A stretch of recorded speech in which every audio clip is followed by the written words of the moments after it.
الحمد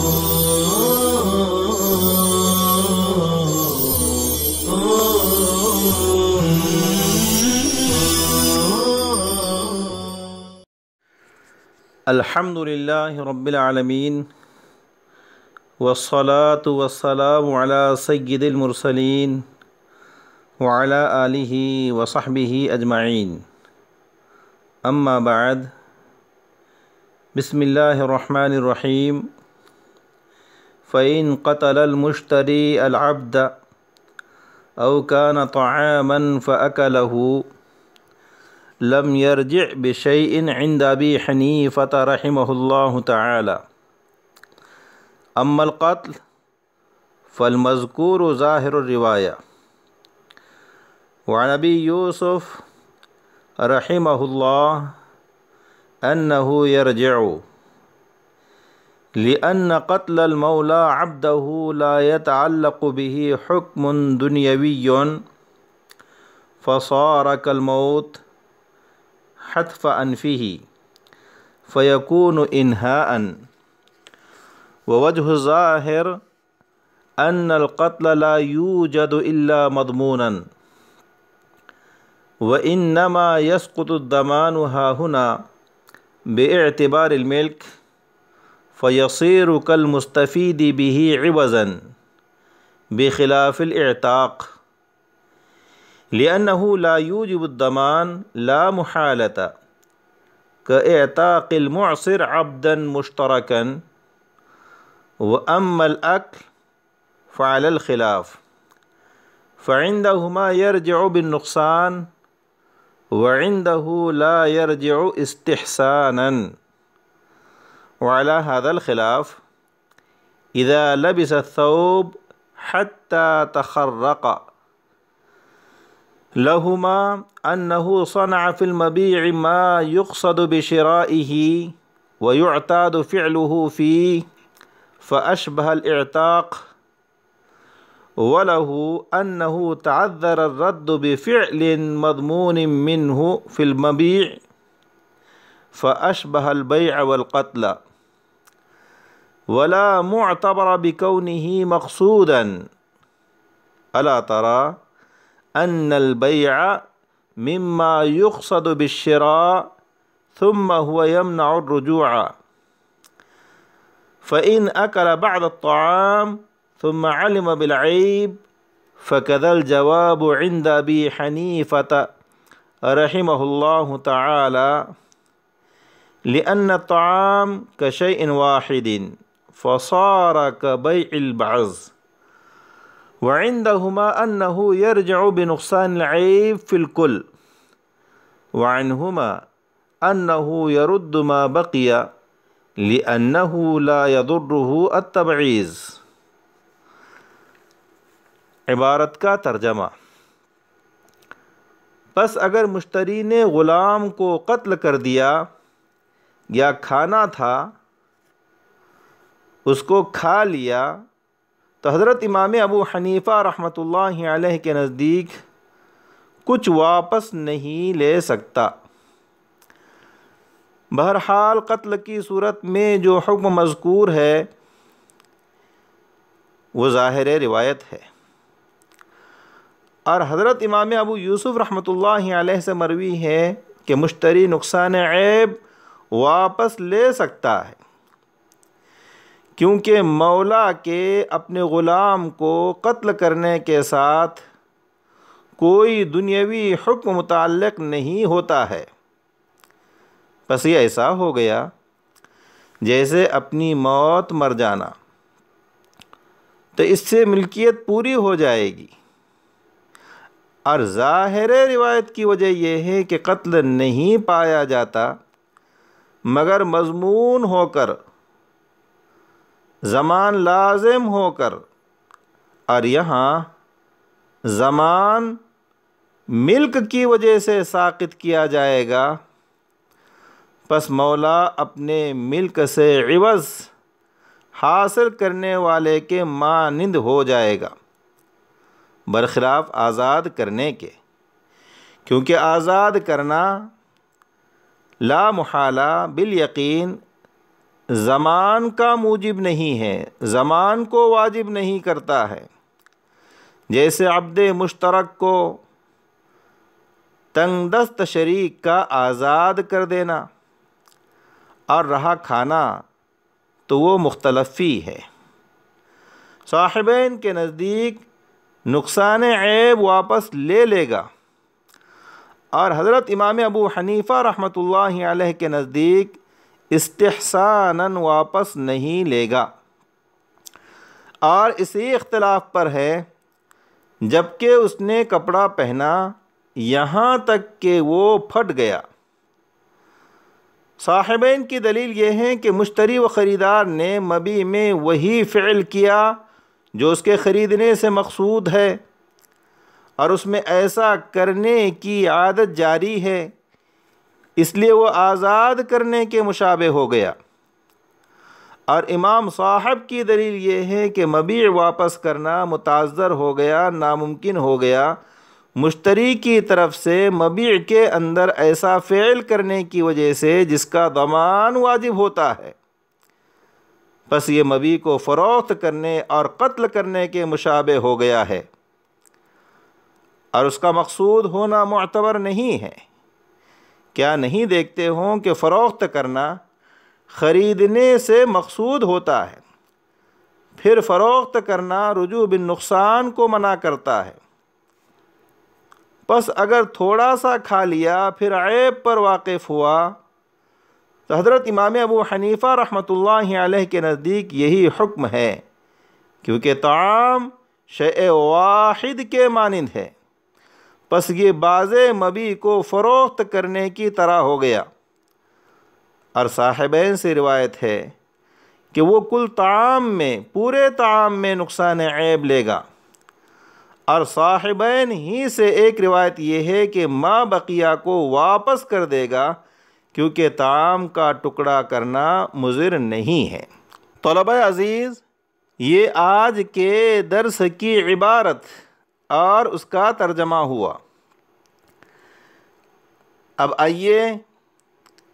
عبارت میں مذکور مسائل کو سمجھتے ہیں۔ عبارت میں دو مسئلے ذکر کیے گئے ہیں۔ نمبر 1 یہ کہ اگر کسی شخص نے غلام خرید کر اس کو قتل کر دیا، پھر غلام کے اندر ایسا عیب پایا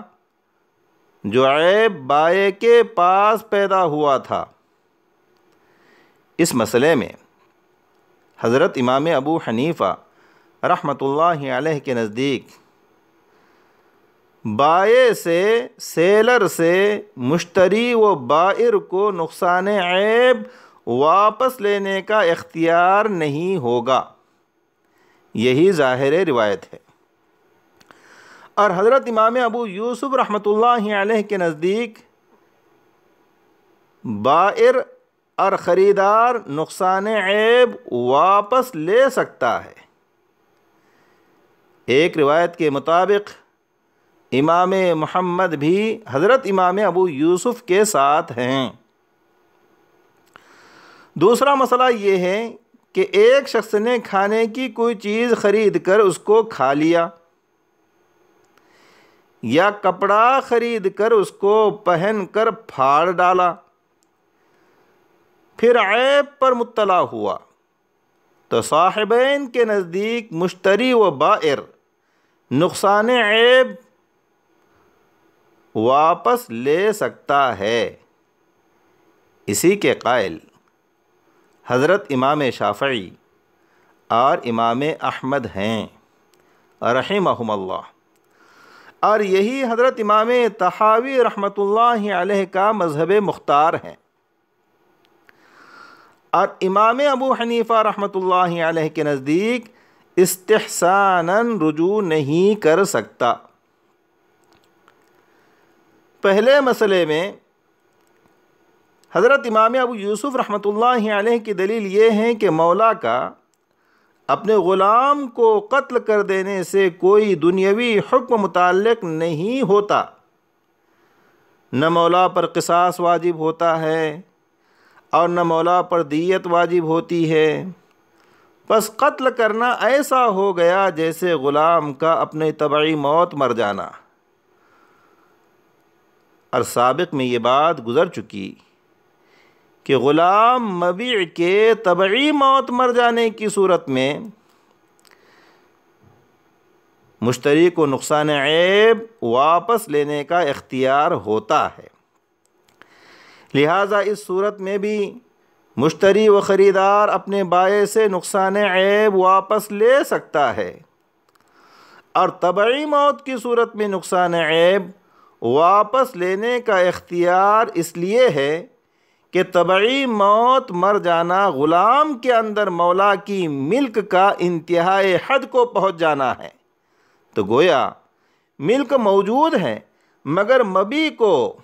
سبجیکٹ میٹر آف سیل کو واپس کرنا متعذر ہے، اور ایسی صورت میں مشتری کو نقصان عیب واپس لینے کا اختیار ہوتا ہے۔ اس لیے مذکورہ صورت میں بھی مشتری کو نقصان عیب واپس لینے کا اختیار ہوگا۔ ظاہر روایت یعنی حضرت امام ابو حنیفہ رحمۃ اللہ علیہ کی دلیل یہ ہے کہ کوئی قتل ناحق ایسا نہیں ہوتا ہے جس کا قاتل پر ضمان واجب نہ ہو۔ چنانچہ رسول اکرم صلی اللہ علیہ وسلم کا ارشاد ہے کہ اسلام میں کسی کا خون رائگاں نہیں ہے۔ اب رہی یہ بات کہ مولا کے اپنے غلام کو قتل کرنے کی صورت میں مولا پر ضمان قتل کیوں واجب نہیں ہوا، تو اس کا جواب یہ ہے کہ مولا سے ضمان اس کے مالک ہونے کی وجہ سے ساقط ہو گیا ہے۔ چنانچہ اگر یہ مولا کسی دوسرے شخص کے مملوک غلام کو قتل کر دیتا تو اس پر قصاص یا دیت کا ضمان بالیقین واجب ہوتا۔ پس جب مولا سے ضمان ساقط ہو گیا تو گویا مولا نے اپنی ملک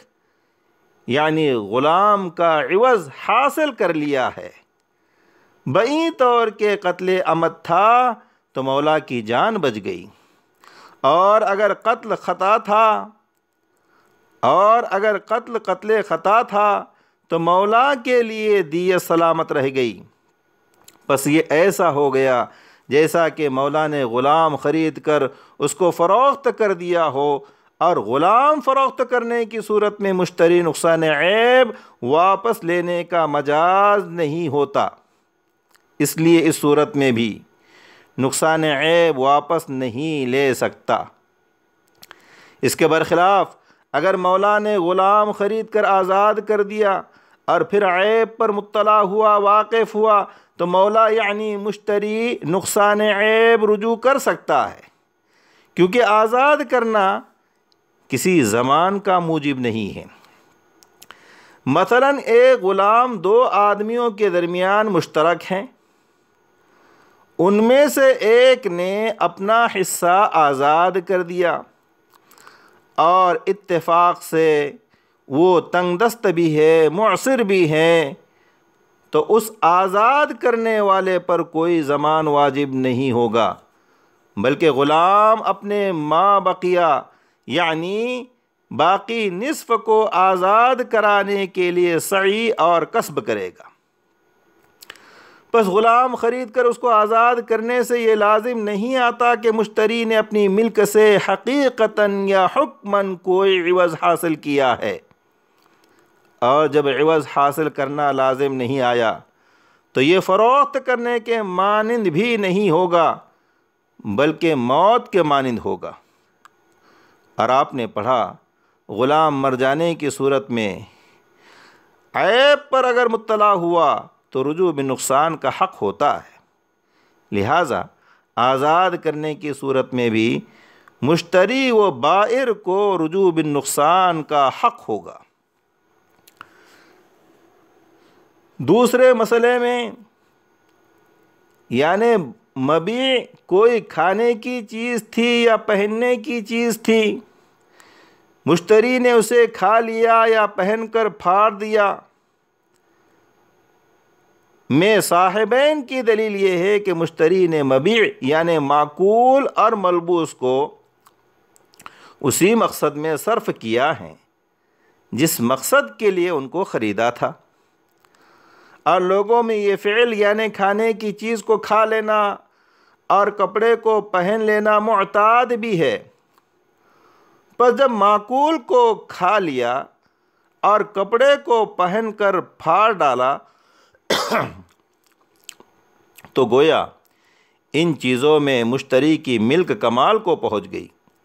اور جب ان چیزوں میں مشتری و خریدار کی ملک حد کمال کو پہنچ گئی تو یہ مال کھا لینا اور کپڑا پھاڑ ڈالنا غلام آزاد کرنے کے مانند ہو گیا،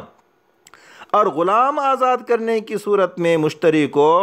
نقصان عیب واپس لینے کا اختیار ہوتا ہے۔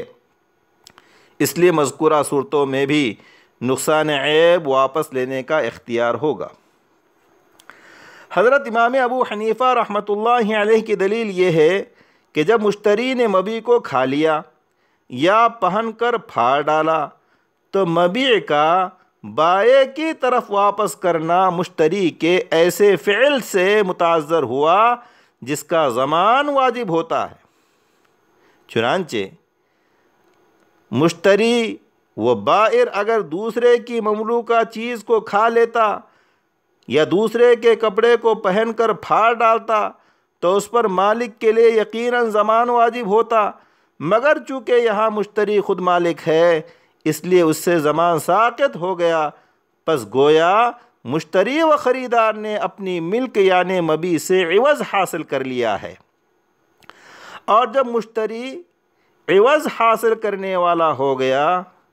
تو یہ صورت بھی مبیع کو فروخت کرنے اور قتل کرنے کے مانند ہو گئی، اور ان دونوں صورتوں میں نقصان عیب واپس نہیں لیا جاتا۔ اس لیے مبیع کو کھا لینے یا پہن کر پھاڑ دینے کی صورت میں بھی نقصان عیب واپس لینے کا اختیار نہیں ہوگا۔ ولا معتبر بکونہ، عبارت میں یہ لفظ ولا معتبر بکونہ سے صاحبین کی دلیل کا جواب ہے۔ جواب کا حاصل اور خلاصہ یہ ہے کہ یہ کہنا کہ معقول کو خریدنے سے کھانا اور کپڑا خریدنے سے پہننا مقصود ہے، اس کا کچھ اعتبار نہیں ہے، کیونکہ کبھی یہ بھی مقصود ہوتا ہے مگر کبھی خریدنے کا مقصد بطور تجارت اس کو فروخت کرنا ہوتا ہے، اور مبیع کو فروخت کرنے کی صورت میں نقصان عیب قطعاً واپس نہیں لیا جاتا۔ صاحب ہدایہ فرماتے ہیں کہ اگر مشتری نے مبیع میں سے کچھ کھا لیا پھر عیب پر مطلع ہوا تو حضرت امام ابو حنیفہ رحمۃ اللہ علیہ کے نزدیک یہی حکم ہے کہ مشتری نہ تو ما بقیہ مبیع کو عیب کی وجہ سے واپس کر سکتا ہے اور نہ کھائی ہوئی اور ما بقیہ مبیع کے نقصان عیب کو واپس لے سکتا ہے، کیونکہ طعام حکم میں شیء واحد کے مانند ہوتا ہے، پس عیب کی وجہ سے کچھ کو واپس کرنا اور کچھ کو واپس نہ کرنا درست نہیں ہے۔ گویا مشتری کے فعل کی وجہ سے مبیع کا واپس کرنا متعذر ہو گیا، ناممکن ہو گیا، اور جب مشتری کے مبیع میں تصرف کرنے کی وجہ سے مبیع کا واپس کرنا ناممکن ہو تو مشتری کو نقصان عیب واپس لینے کا اختیار نہیں ہوتا۔ اس لیے اس صورت میں نقصان عیب واپس نہیں لے سکتا، اور یہ ایسا ہے جیسے مشتری نے بعض مبیع کو فروخت کر دیا، پھر مبیع کے عیب پر مطلع ہوا تو مشتری کو نقصان عیب واپس لینے کا اختیار نہیں ہوگا۔ صاحبین سے اس مسئلے میں دو روایتیں ہیں۔